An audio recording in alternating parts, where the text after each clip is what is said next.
ನಮ್ಮೆಲ್ಲರ ಸಮ್ಮುಖದಲ್ಲಿ ದೇವರು ಕೇಳಿದಂತಹ ಪ್ರಶ್ನೆಗಳಿಗೆ ಸಮರ್ಪಕವಾದಂತಹ ಉತ್ತರ ನಿನ್ನಿಂದ ನಿರೀಕ್ಷಿಸ್ತಾ ಇದ್ದೆ. ತದ್ವಿರುದ್ಧವಾಗಿ ಹೋಯಿತು. ಅಮೃತ ಸರೋವರದಲ್ಲಿ ಹಾಲಾಹಲ ಎಂದ ಹಾಗೆ ಶುದ್ಧಿಬದ್ಧವಾದ ವೀಣೆಯನ್ನು ನುಡಿಸುವಾಗ ಅಪ್ಪಸ್ವರ ಅಂತ ಹೋಗಿ ಹಾಡಿಬಿಟ್ಟೆ. ಭೂಲೋಕದಲ್ಲಿ ಧರ್ಮ ಶೈಥಿಲ್ಯ ಹೊಂದುವುದಕ್ಕೆ ಭೂತಾರಾಧನೆ ಕಾರಣ ಎನ್ನುವ ಹಾಗೆ ನೀನೊಬ್ಬ ಕಾಣಿಸಿಕೊಳ್ಳುವುದಕ್ಕಾಗಿ ನಿನ್ನ ಪ್ರತಿಷ್ಠೆಯನ್ನು ಮೆರೆಸುವುದಕ್ಕಾಗಿ ಇನ್ನೊಬ್ಬರನ್ನು ರಚಿಸ್ತಾ ಇದ್ದೀಯ. ಭೂತಗಳ ಪ್ರತಿನಿಧಿ ನಾನಾಗಿದ್ದೇನೆ. ನಿನ್ನ ಮಾತಿನಲ್ಲಿರುವಂತಹ ಅಣಕವೋ ಕುಹಕವೋ ವ್ಯಂಗ್ಯವೋ ಅಣಕಿಸಿದ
ಸಮರ್ಪಕವಾದಂತಹ ಉತ್ತರವನ್ನು ಕೊಟ್ಟಿದ್ದಾನೆ. ಅದು ಸಮಾಧಾನ ಆಗಲಿಲ್ಲ ನನಗೆ. ಸರಿಯಾದಂತಹ ಉತ್ತರವನ್ನು ಕೊಡುವುದಕ್ಕಾಗಿ ನಾನು ಮುಂದೆ ಬಂದಿದ್ದೇನೆ. ಹೇಳು. ತ್ರಿಗುಣಗಳ ಅನ್ಯೋನ್ಯ ಸಂಘರ್ಷಣೆಯಿಂದ ಈ ಪ್ರಪಂಚ, ಅವುಗಳಿಂದ ಜೀವಿಗಳ ಜೀವನ ಕ್ರಮ, ಸತ್ತು ಗುಣ ಭರಿತನಾದಂತ ಒಬ್ಬ ವ್ಯಕ್ತಿ ತಾನು ಮಾಡುವಂತಹ ಸತ್ಕರ್ಮದ ಮೂಲಕ ಜ್ಞಾನವನ್ನು ಹೆಚ್ಚಿಸಿಕೊಂಡು ಸತ್ಯ ಮಾರ್ಗದಿಂದ ಮುಂದುವರಿಯುವುದಕ್ಕೆ ಸಾಧ್ಯ.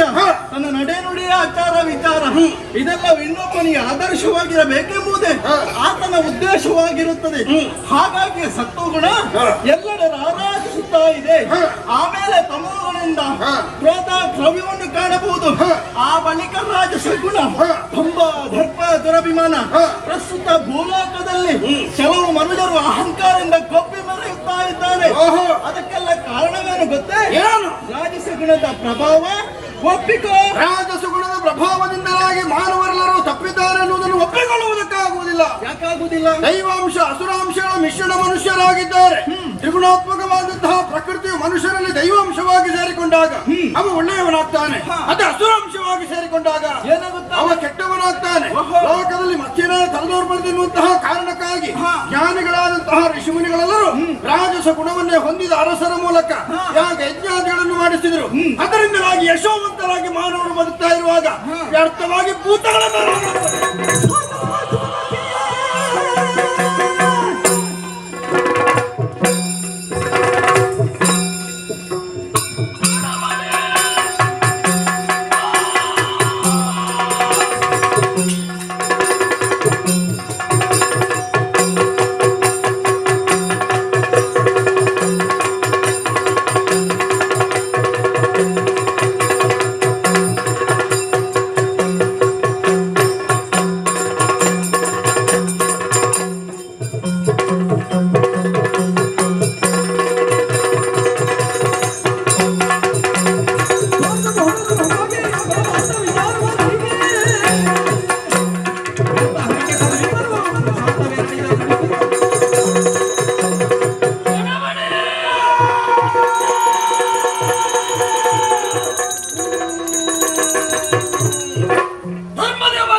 ಧರ್ಮದೇವ ಕಾಣಿಸಿಕೊಡಬೇಕು, ತನ್ನ ಪ್ರತಿಷ್ಠೆಯನ್ನು ಬೆಳೆಸುವುದಕ್ಕಾಗಿ ಹೇಳಿದ್ದೇ ಅಲ್ಲ. ಏನಿದ್ರು ಅದು ಭೂಲೋಕದ ಕೆಲವು ಮಂದಿ ಮಾನವರಿಗೆ ಸಲ್ಲಬೇಕು. ನೀನು ಅವರ ಪರವಾಗಿ ಮಾತಾಡುದ ನೀನು? ಹೌದು. ಹೌದಾ? ಹೌದು. ಖಂಡಿಸಿದಾಗ ಬರಲೇಬೇಕಾಗ್ತದೆ.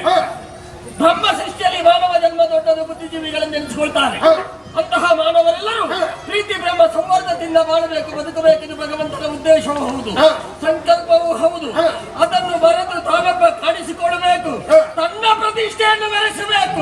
ಸ್ವಾರ್ಥ ಭೋಗ ಸುಖದ ಆಸೆಯಿಂದ ಏನು ಮಾಡ್ತಾರೆ? ಭೂತಗಳಿಗೆ ಹರಕೆಯನ್ನು ಹೇಳ್ತಾರೆ. ಭೂತಗಳಿಗೆ ಹರಕೆ ಹೇಳುವ ಒಳ್ಳೆಯ ಗುಣ ಉಂಟು ಅಂತಾಯ್ತಲ್ಲ, ನಿನಗೇನು ನಷ್ಟ? ಒಳ್ಳೆಯ ಗುಣ ಇಟ್ಟುಕೊಂಡು ಹರಕೆ ಹೇಳಿದ್ರೆ ತಪ್ಪಲ್ಲ.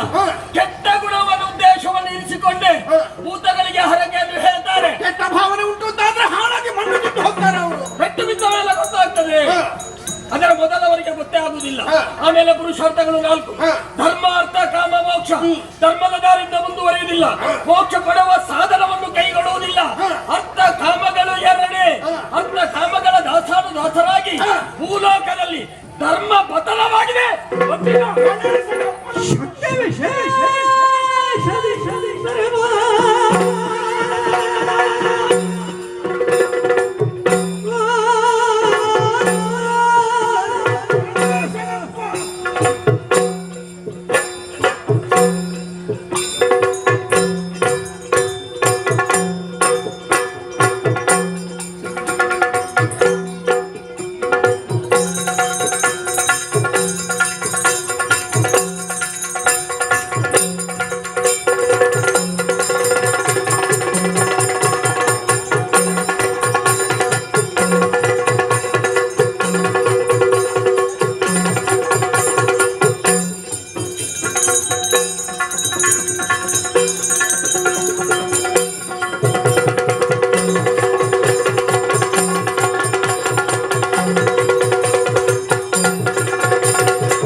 ಅವರವರ ಭಾವನೆಗೆ ತಕ್ಕಂತೆ ಅವರವರ ಭಕ್ತಿಗಾನುಸಾರವಾಗಿ ಇಷ್ಟದೇವರನ್ನು ಅರ್ಚಿಸಿದರೆ ಮುಕ್ತಿಯನ್ನುವ ಪ್ರಸಾದವನ್ನು ಭಗವಂತ ಅನುಗ್ರಹಿಸ್ತಾನೆ.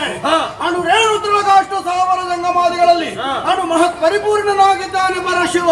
ಭೂಲೋಕದಲ್ಲಿ ನಾನಾ ರೀತಿಯ ಭಕ್ತರಿದ್ದಾರೆ.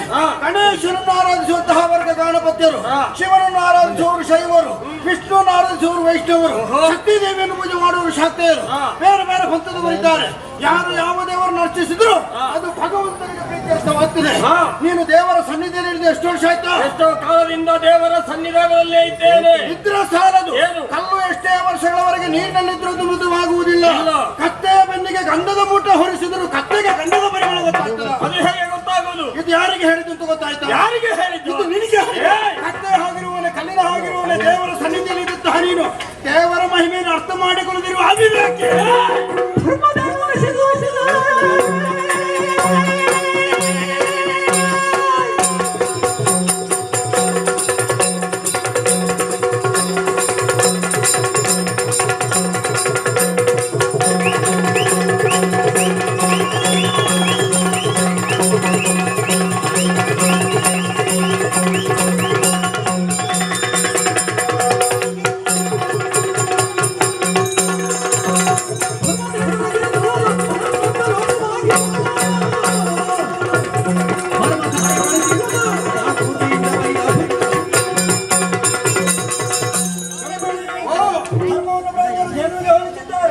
ಅಂತಹ ಧರ್ಮದಾನು ಎಂಬುದು ಕೃತಯುಗದ 4 ಪಾದಗಳಿಂದ, ತ್ರೇತಾಯುಗದ 3 ಪಾದಗಳಿಂದ, ದ್ವಾಪರದಲ್ಲಿ 2 ಪಾದಗಳಿಂದ ಸ್ಥಿರವಾಗಿತ್ತು. ಈ ಕಲಿಯುಗಕ್ಕಾಗುವಾಗ ಒಂದು ಪಾದವನ್ನು ನಿಲ್ಲಬೇಕಿತ್ತು. ಏನಾಗಿದೆ? ಅದಕ್ಕೂ ಅಸಾಧ್ಯವಾಗಿದೆ. ಕಾರಣ ಏನು? ಮನುಷ್ಯರೆಲ್ಲರೂ ದುಷ್ಕರ್ಮ ನಿರತರಾಗಿದ್ದಾರೆ. ಸತ್ಕರ್ಮ ಲೋಪವಾದ ಕಾರಣವೇ ಕರ್ಮದಾಟದಲ್ಲಿ ಧರ್ಮದ್ರೋಹಿ ಆಯಿತು.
ಕತ್ತಿಗಳ ಕೈಲಾಸದ ಸಭೆ ಸೇರಿದೆ ಭಕ್ತೋತ್ತಮ. ಈ ಮಧ್ಯೆ ಒಂದು ಪ್ರಶ್ನೆ ಕೇಳಿದೆ ಅಂತೇಳಿ ಆದ್ರೆ ಯಥಾರ್ಥವನ್ನು ಹೇಳಬೇಕಾದವರು ನೀವು ಸಭೆಯ ಚಂದವನ್ನೇ ಹೆಚ್ಚಿಗೊಳಿಸಬೇಕಾಗಿತ್ತು. ಆದ್ರೆ ಆ ಚಂದವನ್ನೇ ಹಾಳು ಮಾಡಿದಿರಲ್ಲ. ನನಗೆಷ್ಟು ನೋವಾಗಿದ್ದಂತ ದಿನ ಮಾಡಿ ಭೂಲೋಕದ ಮನುಷ್ಯರಿಗೂ ನಿಮಗೂ ದೊಡ್ಡ ವ್ಯತ್ಯಾಸವೇ ಇಲ್ಲ. ಅಲ್ಲಿಯ ಪ್ರಭಾವ ಇರಬೇಕು ಸ್ವಾಮಿ. ಇದು ಯಾರ ಪ್ರಭಾವ ಎನ್ನುವುದು ಹೇಗುಂಟು ಅಂತ ನನಗೆ ತಿಳಿಯದೇ ಇದ್ದದ್ದಲ್ಲ. ಆದ್ರೆ ಅದು ಈಗ ಅಲ್ಲ ನಿಮಗೆ ಬೇಕಾದ್ರೆ ನಿಮ್ಮ ನಡೆನುಡಿ ಈ ವ್ಯತ್ಯಾಸವನ್ನು ಕಂಡಾಗ ಇದು ಆದರ್ಶವ ಅಂತ ನಿಮಗೆ ಬೇಕಾದ್ರೆ ಮಾತ ಬೇಕಾದ